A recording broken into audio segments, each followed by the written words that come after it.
साने गुरुजी 125 अभियानाच्या सांगता समारोहाचा समारोप आपण या ठिकाणी करतोय। ह्या समारोपाचं सत्र इथे आता होणार आहे।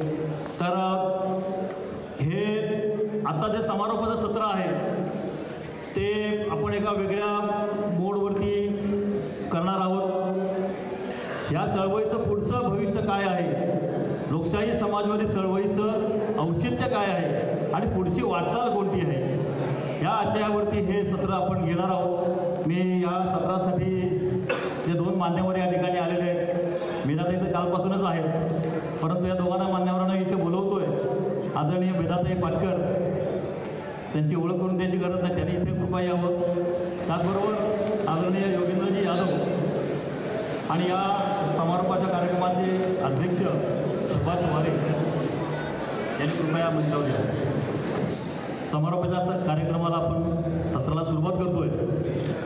या ठिकाणी दोन मान्यवर उपस्थित आहेत, कालपासून ज्यांची आपण आतुरतेने वाट पाहत आहोत। मेधाताई कालपासूनच इथे आहेत आणि आपल्याबरोबर त्यांचा संवाद चालू आहे। आज त्या आपल्याबरोबर संवाद साधणार आहेत, कालपासून त्यांनी आपला संवाद ऐकलेला आहे। त्या दोघांची ओळख करून देण्याची गरज नाही आहे। मेधाताई तर आपल्या सर्वांच्या लाडक्या नेत्या कार्यकर्त्या आहेत। भारत जनांदोलनाचा जो राष्ट्रीय समन्वय आहे त्याच्या त्या राष्ट्रीय समन्वयक आहेत। त्याचबरोबर योगेंद्रजी यादव हे भारत जोडो अभियान जे आज सध्या चालू आहे त्याचे राष्ट्रीय संयोजक आहेत। या दोघांचं आपण एक पुस्तक देऊन स्वागत करणार आहोत। मी आपले दत्ता पाकिरे यांना विनंती करतो की त्यांनी या दोघांचं पुस्तक देऊन स्वागत करावं आणि अध्यक्षांच्या हस्ते, अध्यक्षांच्या उपस्थितीत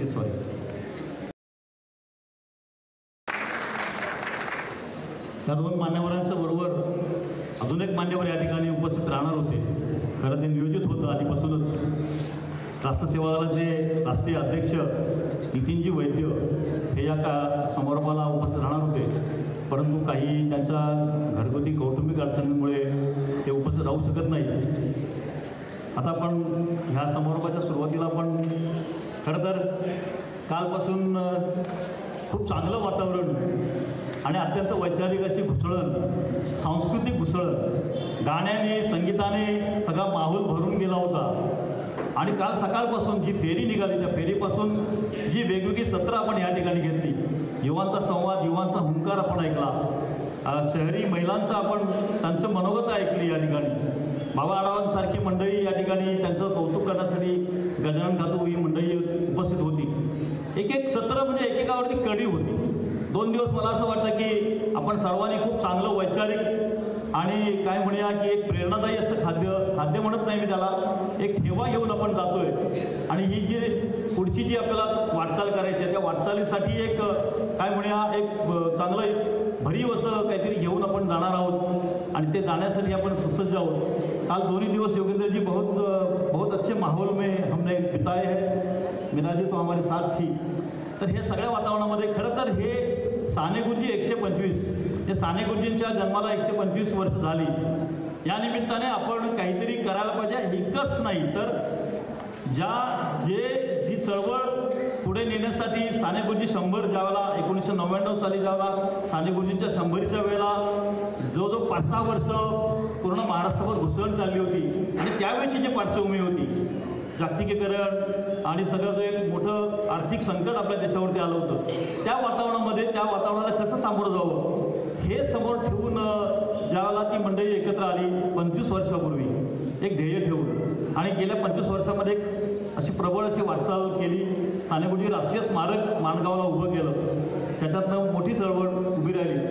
तसंच गेल्या 2-3 वर्षापासून साने गुरुजींच्या 125व्या जयंतीनिमित्त काय करायचं याच्यावरती सततचा विचारविनिमय चालू होता, काथेकूट चालू होता आणि नुसता समारोप किंवा नुसता कार्यक्रम नाही तर त्याच्यातनं ह्या आपल्या पुरोगामी चळवळीला, लोकशाही समाजवादाच्या चळवळीला एक काहीतरी पुढे नेण्याचं, इंधन देण्याचं काम आपण करणं गरजेचं आहे। या सध्याच्या पार्श्वभूमीवर हे लक्षात घेऊन ह्या अभियानाला साने गुरुजी 125 अभियान या नावाने आपण गेले 2 वर्ष आपण तयारी केली आणि गेले वर्षभर अत्यंत जोमाने म्हणजे 10 जून 2023ला पंढरपूरला ज्या ठिकाणी साने गुरुजींनी मंदिर सत्याग्रह केला होता त्या पंढरपुरामध्ये त्या उन्हामध्ये रणरणत्या उन्हामध्ये संपूर्ण महाराष्ट्रातले साथी एकत्र आले होते आणि त्यांनी अमोलजी पालेकर जे राष्ट्रीय साने गुरुजी राष्ट्रीय स्मारकाचे संस्थापक अध्यक्ष होते आणि अर्थात सर्वांचे परिचित रंगकर्मी त्यांच्या उपस्थितीमध्ये ते खास उपस्थित या कार्यक्रमाला राहिले आणि त्यांच्या उपस्थितीमध्ये महाराष्ट्रातल्या शेकडो कार्यकर्त्यांच्या उपस्थितीमध्ये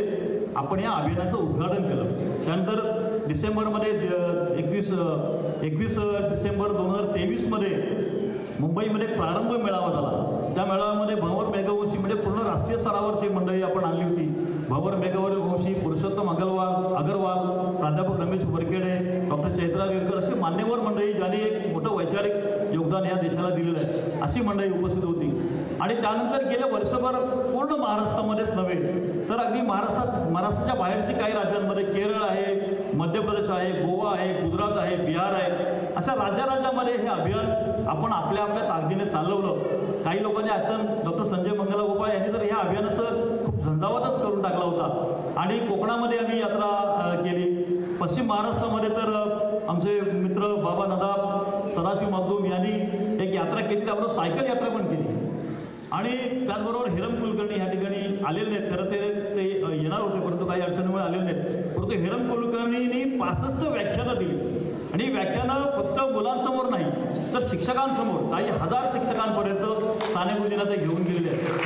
म्हणजे गेल्या वर्षभरामध्ये आपण आपल्या परिघाच्या बाहेरील 25,000 लोकांपर्यंत साने गुरुजींचा विचार घेऊन गेलेला आहोत आणि तो विचार खरा तो एकची धर्म जगाला प्रेम अर्पावे याबरोबरच आता उठवू सारं रान, आता पेटवू सारं रान, शेतकऱ्यांच्या कामगारांच्या राज्यासाठी लावू पणाला प्राण, हा जो विचार साने गुरुजींनी आपल्याला दिला 100 वर्षापूर्वी हा विचार आपण पूर्ण महाराष्ट्रामध्ये आणि पूर्ण देशभरातल्या काही राज्यांमध्ये घेऊन गेलेलो आहोत.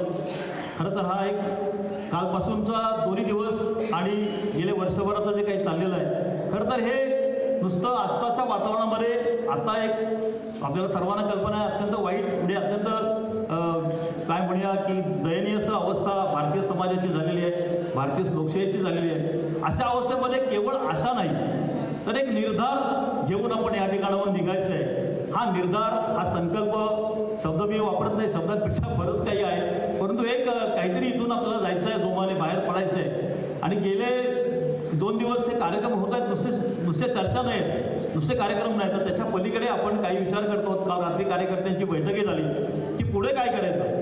आम्ही 125 राबवलं पण या 125च्या नंतर पुढे काय करायचं आहे तर पुढची वाटचाल आपल्याला अत्यंत महत्त्वाची आहे. आणि या वाटचालीच्या दृष्टीने हा जो समारोपाचं आपलं जे सत्र आपण घेतो त्याच्यामध्ये अत्यंत सर्वांचं काय म्हणूया लाडकं असं जे नेतृत्व आपलं राष्ट्रीय स्तरावरचं मेधाताई आहे आणि योगेंद्रजी आहेत त्यांनी आपल्याबरोबर या पुढच्या वाटचालीबद्दल आपलं विचार मांडावेत. त्याचबरोबर अध्यक्ष या संपूर्ण गेले 2 महिने पुण्यातल्या सगळ्या मंडळींनी खूप झटून हा समारंभ करण्याचा प्रयत्न केला आणि प्राध्यापक सुभाष वारे या सगळ्याचं नेतृत्व करत होते, या सगळ्या कार्यक्रमाचे अध्यक्ष आहेत. तर ह्या 3 मंडळींनी आपल्याला पुढच्या दिशेबद्दलचं एक त्यांचं जे काही म्हणणं आहे ते मांडावं आणि आपण पुढे इथून निघताना एक निर्धार घेऊन मनातून आपण बाहेर जायचं आहे. तेव्हा मी माझं प्रास्ताविक फार लांबवत नाही, आता आपण खरं तर पुढे जाऊया. आणि नवीन वर्षामध्ये जाताना 2 कॅलेंडर आपण घेऊन जाणार आहोत बरोबर. एक राष्ट्र सेवा दलाचं कॅलेंडर आहे आणि घर बचाव समितीचं पण कॅलेंडर आहे. या 2 कॅलेंडरचं प्रकाशन या ठिकाणी मेधाताई आणि योगेंद्रजी यांचं असे आपण करणार आहोत. या ठिकाणी 2 संघटनांच्या वतीनं दिनदर्शिका प्रकाशित होत आहे. त्यातली एक आहे राष्ट्र सेवा दल पुणे जिल्ह्याची आणि दुसरी जी आहे ती घर बचाव घर बनाव अभियानाची आंदोलनाची. तर ते दोन्ही दिनदर्शिकांचं इथं आता आपण प्रकाशन करत आहोत. त्या दोन्ही दिनदर्शिका बाहेर उपलब्ध आहेत, जाताना जरूर घेऊन जा. तर कालनिर्णय असावे भिंतीवरील याच्यापेक्षा राष्ट्रसेवा दलाची दिनदर्शिका असावी भिंतीवरील किंवा घर बचाव घर बनावची दिनदर्शिका असावी.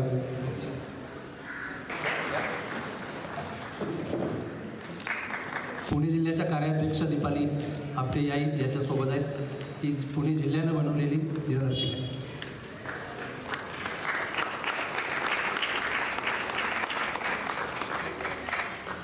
भूलो